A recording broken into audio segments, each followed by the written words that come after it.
मुंबईतील आरे कॉलनीतील 32 रोड क्रमांक येथील सुमारे 50 वर्ष जुन्या कथित अनधिकृत हजरत सय्यद बरकत अली शाह दर्ग्यावर आज प्रशासनानं मोठी कारवाई सुरू केली आहे। मुंबई महानगरपालिका आणि पोलिसांचं पथक कडेकोट बंदोबस्तात घटनास्थळी दाखल झाले।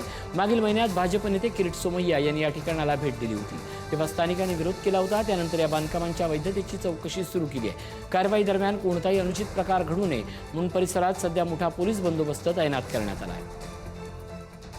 आरे प्रशासन आहे, त्यांच्या हद्दीमध्ये एक जागा आहे जिथं अतिक्रमण झालेलं होतं। त्या अतिक्रमणाच्या विषयामध्ये संबंधित ज्यांनी अतिक्रमण केलेलं होतं, एक वानखेडे म्हणून आणि अजून दोघं तिघं असे ट्रस्टचे एक ट्रस्ट स्थापन केलेली होती।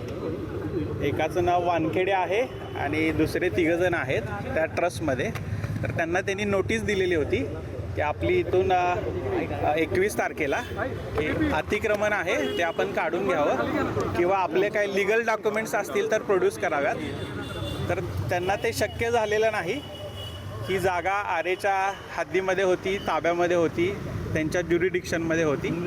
आरे प्रशासनानं आम्हा पोलिसांना बंदोबस्त मागवला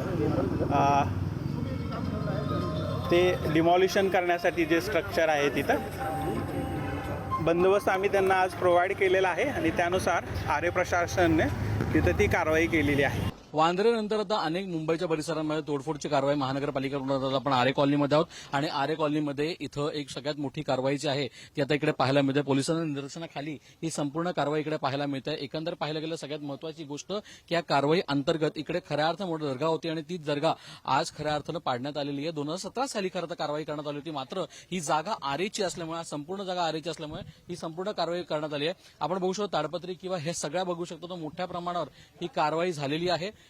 या संपूर्ण कारवाईमध्ये अनेक तास महानगरपालिकेची खरेदी कारवाई सुरू होती। आरे कॉलनीची ही हद्दीतली जागा असल्यामुळे आपण बघू शकतो ही आरे कॉलनी आहे आणि आरे कॉलनी खरं तर प्रॉपर्टी जी आहे ती आरे कॉलनीची असल्यामुळे ही अनधिकृत आहे आणि अनधिकृत असल्यामुळे आता इकडे मोठी कारवाई करण्यात आली आहे। खरं तर वांद्रेनंतर मुंबईच्या अनेक परिसरांवर कारवाई करण्यात आली। वांद्रेच्या कारवाईनंतर आता मुंबईच्या कुठकुठल्या परिसरावर कारवाई केली हे मोठे प्रश्न निर्माण झाले। मात्र आज आरेवर सुद्धा तिकडे एका जागेवर कारवाई करण्यात आली आहे आणि हे चित्र आता पाहायला मिळतं। आरेसोबत श्रेया सावंत, पुढारी न्यूज, मुंबई।